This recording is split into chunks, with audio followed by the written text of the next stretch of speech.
What is a function. तो function एक special type का रिलेशन होता है दो सेट के बीच में, जहाँ पे पहले सेट का हर एक एलिमेंट सिर्फ दूसरे सेट के एक ही एलिमेंट से रिलेटेड होता है। जैसे कि ये ए, ये बी है, तो इसके एलिमेंट आ गए ए और बी, इसके एलिमेंट आ गए सी डी ई। तो ये फंक्शन जब ही होगा जब ए सिर्फ किसी एक से ही होगा, जैसे मान लो डी है, और जो बी है वो सिर्फ एक से ही है। अब अगर ए एक से ज़्यादा से रिलेट हो गया तो यानी कि एक फंक्शन नहीं है। चलो एक और एग्जांपल देखते हैं थोड़ा जेन्युइन, कि 1 2 3 है और दूसरा है 2 3 4 5 है। अब ये इस तरह से रिलेशन हुआ, जो इसका जो भी एलिमेंट x होगा उसमें अगर हम एक ऐड कर देंगे तो फिर इसका एलिमेंट आएगा। तो अब 1 2 से रिलेट हो जाएगा, 2 3 से हो जाएगा, 3 4 से हो जाएगा। अब जो भी चीज़ हम इस फंक्शन में डाल रहे हैं उसे हम कहते हैं डोमेन। वैसे ये अलग फॉर्म है, नॉर्मली जैसे हम फंक्शन की बात कर रहे हैं तो वो कुछ इस तरीके से होता है q प्लस जेड एक्स, या फिर मतलब कुछ भी हो उसके अंदर क्या क्या हम x की वैल्यू डाल सकते हैं वो डोमेन होता है। और कोडोमेन होता है कि क्या क्या वो पॉसिबल आउटकम वो निकाल सकता है, या फिर आउटपुट, इसको कहते हैं कोडोमेन। और जो आउटपुट उसने निकाले हैं उसे हम कहते हैं रेंज। तो यहाँ पे इसने ये आउटपुट निकाला, इसने आउटपुट, इसने आउटपुट, तो इसकी रेंज होगी 2 3 और 4। कोडोमेन यानी जो निकाल सकता था इससे बाहर निकाल सकता है, तो 2 3 4 5 हो गए। और डोमेन जिसको अंदर डाल रहा है, जिससे आउटपुट निकल रहा है, फिर कहते हैं जो इनपुट है वो है डोमेन। तो आगे बढ़ते हैं।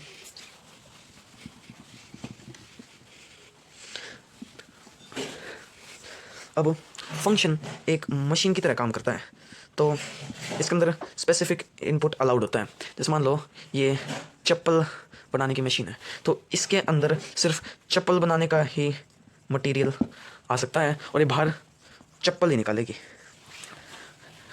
तो इसका डोमेन मान लो मेरे पास 4 कलर का मटेरियल है, येलो रेड ब्लू। तो इसकी रेंज क्या होगी कि येलो कलर की चप्पल, रेड कलर की चप्पल और ब्लू कलर की चप्पल।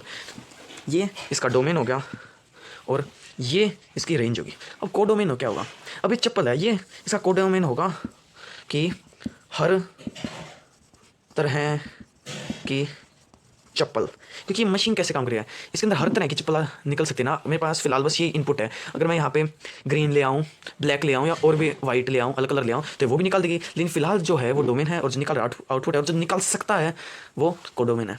मोस्ट ऑफ द केसेस जब हम फंक्शन यूज करते हैं, जब रेंज और कोडोमेन इक्वल होते हैं मोस्टली, जैसे कि ये एक फंक्शन है x प्लस में 1। अब डोमेन मतलब होता है कि जो जो वैल्यू मैं इसके अंदर डाल सकता हूँ और ये सही रहेगा। अब पहले ये बात करते हैं क्या क्या हम नहीं डाल सकते। जब 1 में x आ रहा है तो x 0 नहीं हो सकता, और जो स्क्वायर रूट ऑफ x डाल रहे हैं तो x नेगेटिव नहीं हो सकता। क्यों? क्योंकि 1/0 नॉट डिफाइंड है, हमें नहीं पता कि हम 0 कितनी बार ऐड करके बनाए, और स्क्वायर रूट ऑफ x, और हमें ये भी नहीं पता कि हम किन दो नंबर्स को मल्टीप्लाई करें, मतलब सेम नंबर को उसी से मल्टीप्लाई करें और माइनस का 2 आ जाए। तो ये कुछ रिस्ट्रिक्शंस का हमें ध्यान रखना होता है।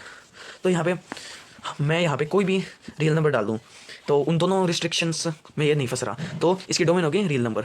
और ये मान लो x प्लस में 1 y के इक्वल है, y फंक्शन है, y आउटपुट दे रही है, तो y माइनस 1 x के इक्वल होगा। अगर x कोई भी रियल नंबर हो सकता है तो फिर y भी तो कोई भी रियल नंबर हो जाएगा। अगर ये 3 होगा, ये 2 होगा, ये 4 होगा, तो ये 3 होगा। तो इस तरह से यहाँ पे रेंज होगी रियल नंबर, और कोडोमेन भी रियल नंबर ही होगा, क्योंकि आउटपुट एक कम्प्लेक्स नंबर थोड़ा निकाल सकता है। अगर इसका डोमेन ही रियल नंबर है तो कम्प्लेक्स आउटपुट थोड़ा निकालेगा। और वैसे भी हम 11th 12th मतलब जहाँ तक नॉर्मली पढ़ते हैं, हम रियल फंक्शंस के बारे में पढ़ते हैं। रियल फंक्शन होते क्या हैं, मतलब रियल फंक्शन वो होते हैं जिसका डोमेन, जो मतलब एक रियल नंबर के सेट और दूसरा रियल नंबर का सेट है, और ये किसी क्राइटेरिया पे आपस में रिलेट कर रहे होते हैं, रियल टू रियल होते हैं।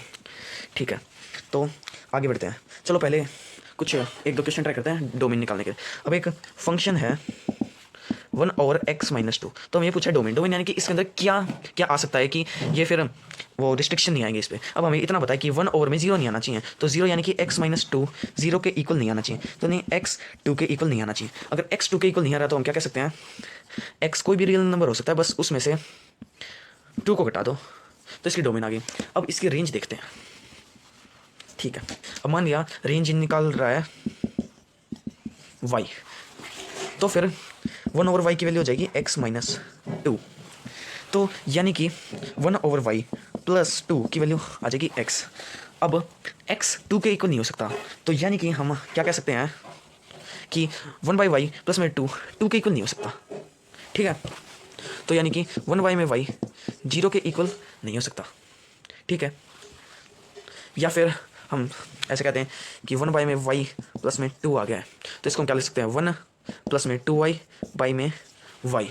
अब यहाँ पे y 0 की इक्वल नहीं होना चाहिए, वरना ये नॉट डिफाइन जाए, तो यानी y नॉट इक्वल टू 0, तो यानी कि कभी भी इस फंक्शन की वैल्यू 0 नहीं आ पाएगी, बाकी कुछ भी आ जाएगी।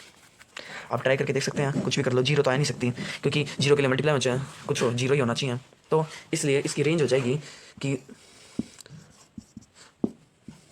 0 नहीं आ सकती, बाकी कुछ भी आ सकती है, और कोडोमेन इसकी रियल नंबर ही रहेगी। ठीक है, अब और क्वेश्चन ट्राई करते हैं।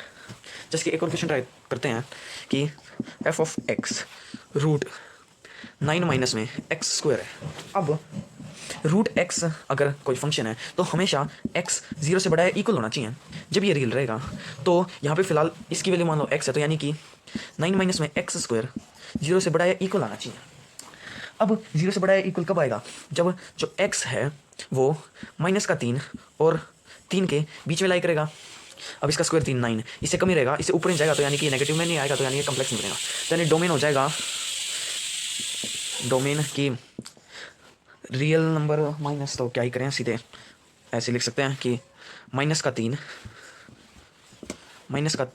से लेके 3 के बीच में करेगा। अब यहाँ पे जैसे हम 3 और -3 दोनों को इंक्लूड कर सकते हैं, तो हम ये वाला ब्रैकेट लगा देंगे, जब नहीं कर सकते होते तो वो वाला लगाते हैं। अब इसकी रेंज क्या आएगी, चलो रेंज चेक करते हैं। अब सीधे रेंज निकालने के लिए हम क्या करते हैं, कोई भी वो फंक्शन होता है ना, उसको हम y के इक्वल पुट करते हैं, हाँ भाई इसकी रेंज y आ रही है, तो यानी कि 9 माइनस में x स्क्वायर की वैल्यू y स्क्वायर आ जाएगी, तो x स्क्वायर की वैल्यू 9 माइनस में y स्क्वायर आ जाएगी। तो उसी तरह से